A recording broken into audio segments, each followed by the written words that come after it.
Hello YouTube, Reddit Math here, and welcome back to some more Bloodborne.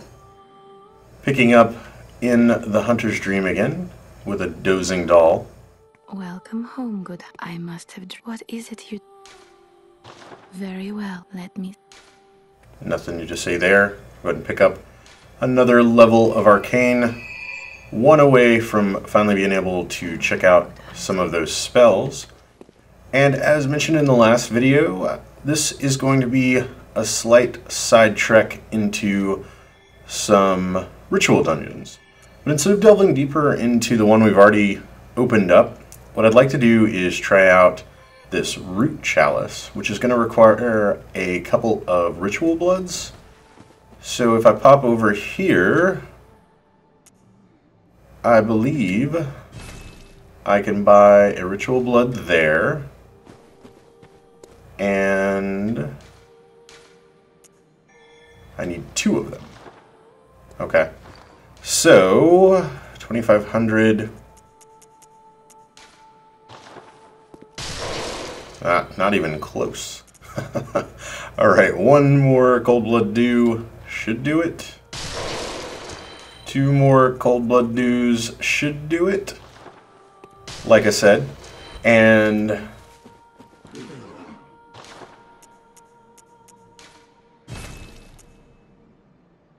alright, with that, we'll try out... Oh, and now I need 1,000 blood echoes. Oh, man. Blood rituals are way harder than I thought they'd be. There's all these steps to follow, no manual. Alright, let's give this a shot. Depth 1, area, Themera. Okay, go ahead and conduct a ritual there. Okay, and we'll see what's on the other side. Chamber of the Seal.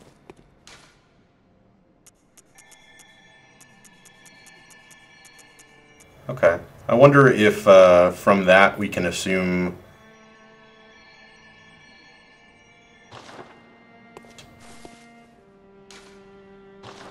and we'll head into this one.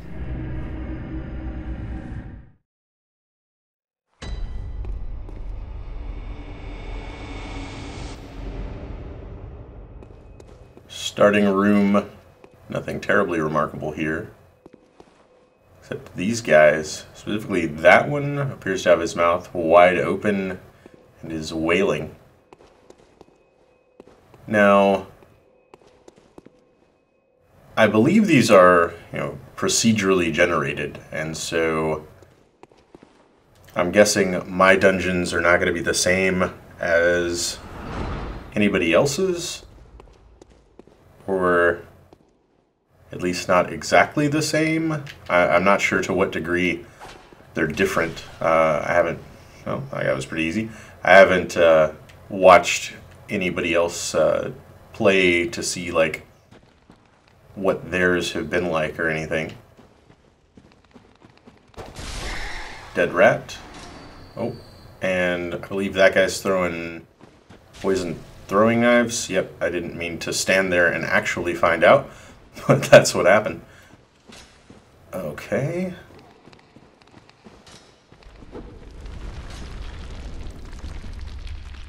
Ooh, that was an ominous sound, whatever it was. I am one-shotting these guys, so this seems pretty easy. Of course, almost every time I have ever said that, the game has... excuse me? The game has immediately punished me by reminding me that it is not easy. I don't know what that sound is, but it's not gonna be a good thing.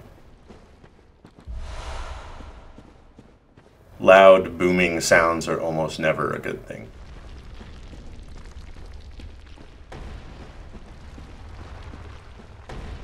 Okay, ladder up there. I think that's where the sounds are coming from. There's also a door over here. We'll see if it is closed off to us or not. No, it does not open from this side. Oh, we can also hear something from over there. Interesting.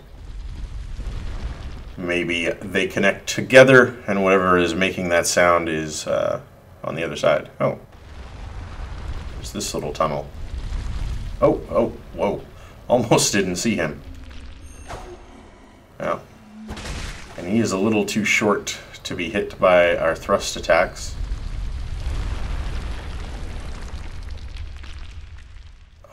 It sounds like I'm very close to the source of that.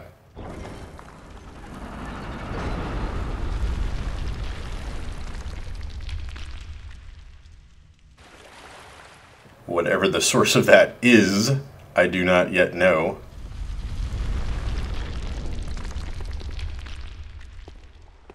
But it sounds terrible.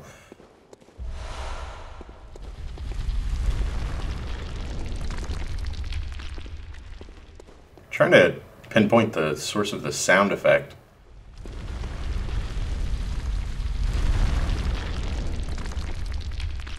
Yeah, it sounds like it's coming down below me now, so I guess back out in the main chamber and up the other ladder. Oh, hi. There's a lot of you. Okay. Before we rush into anything here. Guy hidden back over there. I think I might want to deal with Mr. Flamehands. Mr. Flamehands is probably the largest threat. No? Maybe he got his attention at least. Okay, when I said the flaming guy was the biggest threat, I meant not including the giant thing. Whoa. I swear my attacks hit that guy.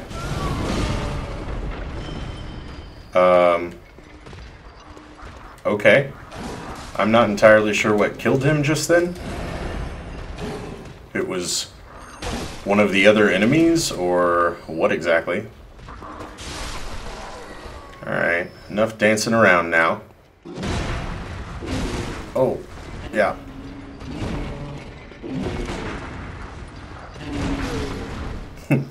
Well, didn't parry him, but got him eventually. Okay. So this stuff doesn't seem too challenging for the level we're at. Obviously, we could have come here much earlier, so that's not a huge surprise. But it's kind of nice to be, again... Oh. That's what killed him. Okay. Trap on the floor, shooting a flaming arrow. I see. It is a little nice to be able to resupply on blood vials, nonetheless. I got a big, not really chest, more like a coffin. Yep, definitely more like a coffin. Uncanny saw cleaver. Okay. Weapon. Saw spear, uncanny saw cleaver.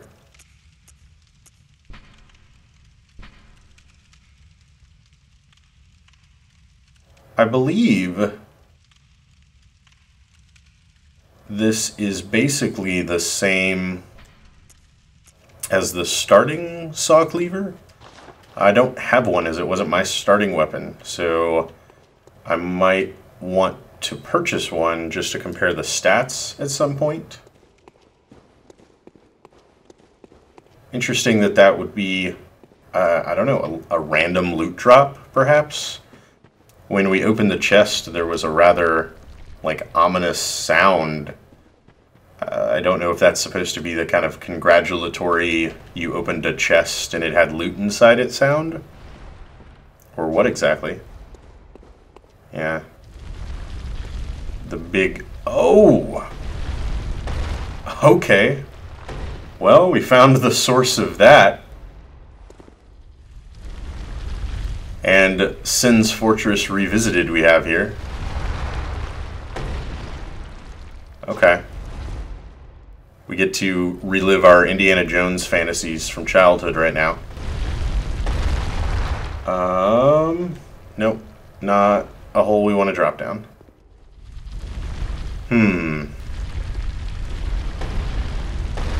I have not seen anything that would lead me to believe we can shut this off. So I guess we get to find out if we can just make the run. And the answer to that is no. Oh. Well, we found the cubby hole we were supposed to use.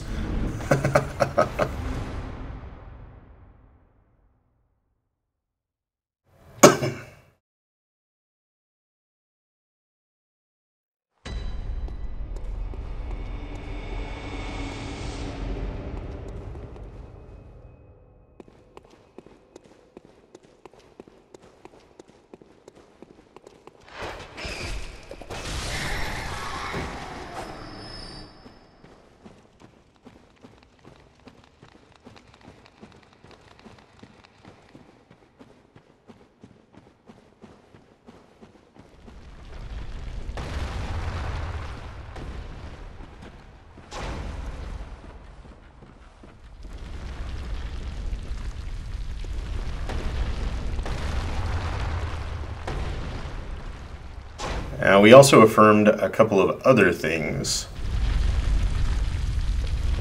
As you may have saw when I realized I wasn't gonna make it in time, I tried to roll through the boulder. It doesn't look like my iframes are capable of pulling that one off. So I assume what I was supposed to do is jump in here. Okay, and there was another one on the other side. Gotcha. We'll just wait for the boulder to pass one more time and then easily make it through here. And just a loot room. Blood vials, quicksilver bullets.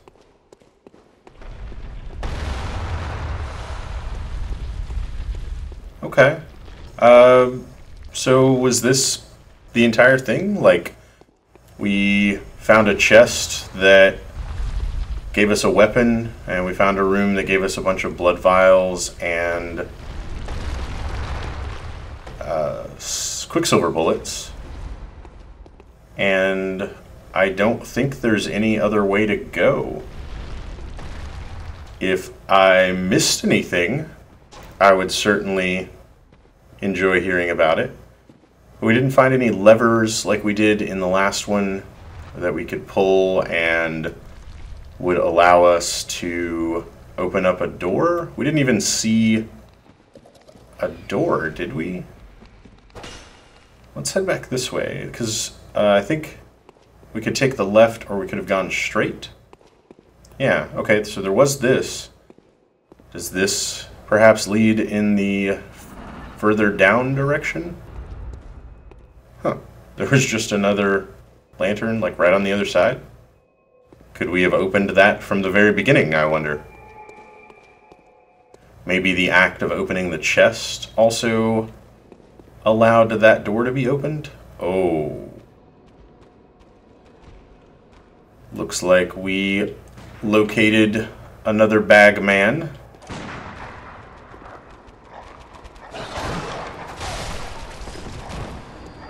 And this one has some pet dogs with him.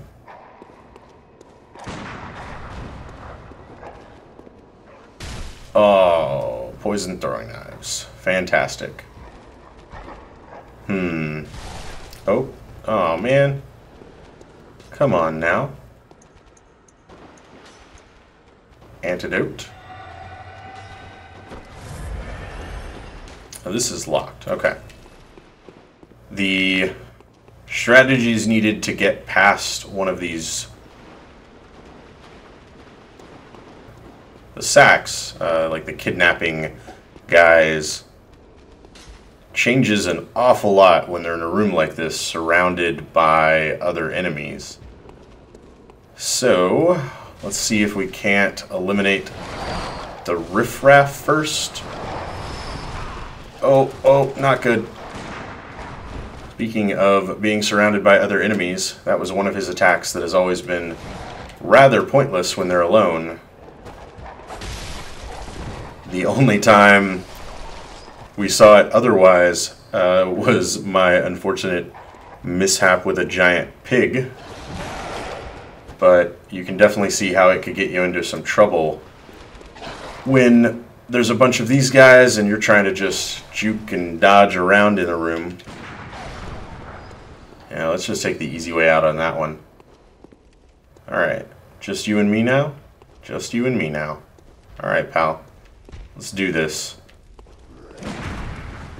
Nope. Oh, oh, come on. Ah.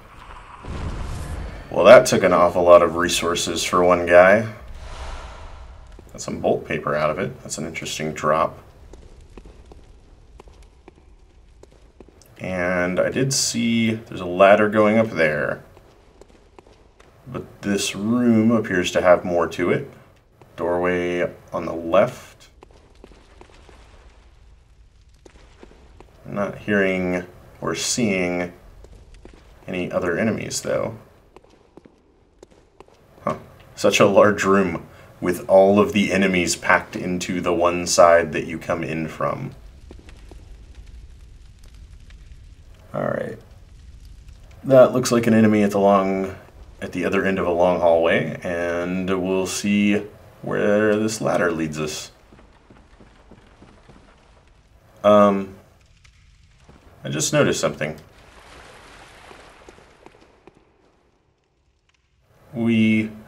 So checking our health bar in the upper left, we have a status effect when we step into the water that goes away after a second. Is that because this isn't water, it's oil? And so if we're hit by fire attacks while we're standing in that, they're more dangerous? That's going to be my assumption from that. I'd never noticed that before during the other oily river moment that we had in the village. Ritual blood, okay. And otherwise empty room. Looks like it. Huh, interesting. I am really curious to see what these chalice dungeons do for the replayability of the game. Like, were they going for sort of a classic RPG dungeon crawling feeling where you can just keep making more of these and running into them for loot? This feels like a boss fight. Are you a boss? You're one of those guys. Okay, well, at least you got some nice boss fight digs here. Thank you. I'll take my health back, please. And if they were, I'm not entirely sure if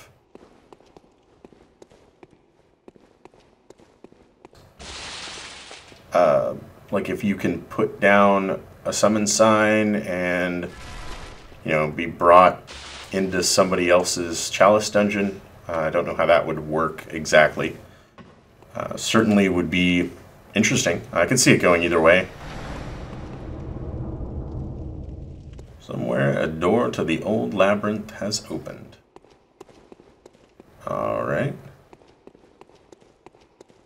You know, these might be fun when co-oping. Similarly, the question would then be whether or not you can be invaded in them. I don't know the answer to either of those questions, as I am still playing offline.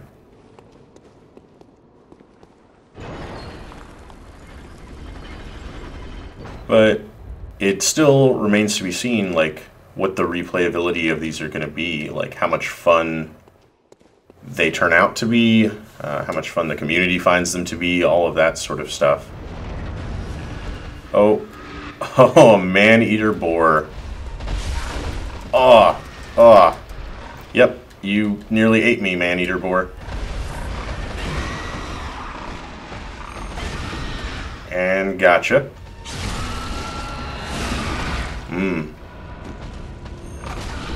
Oh, you're making it too easy. Well, that might have been the simplest boss fight I have ever encountered. Radiant Blood Gemstone. Okay. So it'll remain to be seen, like, how much fun these turn out to be, how much the previous Souls communities and maybe the new Bloodborne communities that are cropping up, I'm sure, how much they embrace these things. Stamina costs as physical attack. Okay. And if they turn into the end game of Bloodborne, I do think it's kind of nice to see something like that done. I feel like I hesitate to call it a gimmick, but I felt like the thing that Dark Souls 2 seemed to be pushing for was that the new game cycles would change things, that the game would continue getting harder, and that like new enemies were placed in it, that you could start to encounter. Yeah, oh, it does look like I'm just immediately able to open this, and it just leads to the next lantern, but the loot for the level was over here. Okay. So the constantly, evolving game. Oh, almost ate it from that. Luckily, did not. Also, some swinging blades up ahead look like they're going to be more fun. I also don't know, to what extent Bloodborne is going to evolve in a New Game Plus cycle. Again, whoa, that's rather bouncy. Once I complete the game one time on my own, oh, this looks very, very familiar.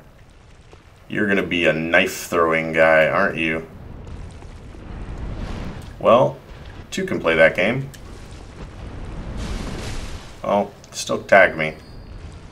Once I beat the game one time, I'll have no trouble investigating things on the internet and finding out what there is to find out about the game and stuff that I may have missed on my first playthrough, etc., etc. Oh, I just wanted to keep the first playthrough as blind as possible. And I was almost thinking I'm out of bullets, and then I remembered, hey wait, I can generate my own bullets.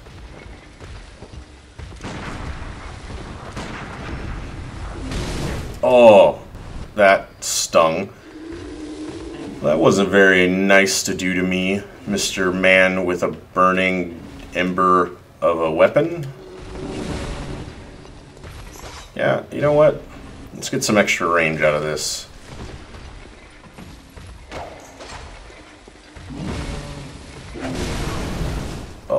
Because I do recognize that I don't think one person is ever meant to discover everything there is to discover about the game, and the sense of community that can be brought together by exploring and finding new things and sharing those things with the community is part of the fun. I've just been avoiding and the same tone. 6 fire paper. Well, that's not quite as exciting as a new weapon, at least. So I've been, not really joining in with those communities so far, just trying to preserve my own sense of wonder. But that'll be something that I definitely look forward to. I've got friends who have the game, and co-op dungeon crawls with them could certainly prove to be an interesting take on the Soul series, as it never really had, like a multiplayer co-op PvE activity to be doing.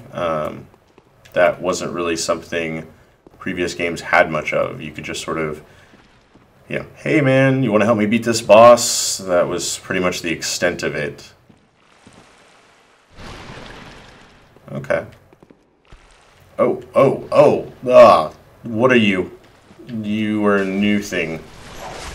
You are a new thing that has a lot of health. Oh. Ugh. You know, I realized it was possible. Okay. The fully charged strong attack does 27. And 224 to the things behind it. Wow. Yeah, that guy has some serious resist. I do realize it was always possible to co-op and summon to run through the levels, but it was just fairly difficult. Oh no. Bloodborne has added like a password protected multiplayer thing where, oh, and there's a lot of you guys, aren't there? Ugh. Well, let's see what fire paper might be able to do for us. Yeah, that's what I'm talking about. With the password protected thing so that, you know, you can put in the same password as a friend and then only encounter the ability to summon them, so that you don't have to do the kind of convoluted hide your summoning sign somewhere and hope no one else finds it stuff that you otherwise had to do for the previous games. Ugh. Those guys are pretty gross. Not gonna lie.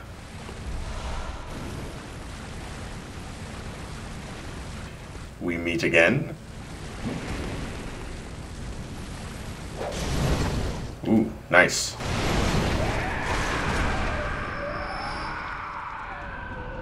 Yeah, you were pretty unhappy about me killing you. I could tell by the way you screamed.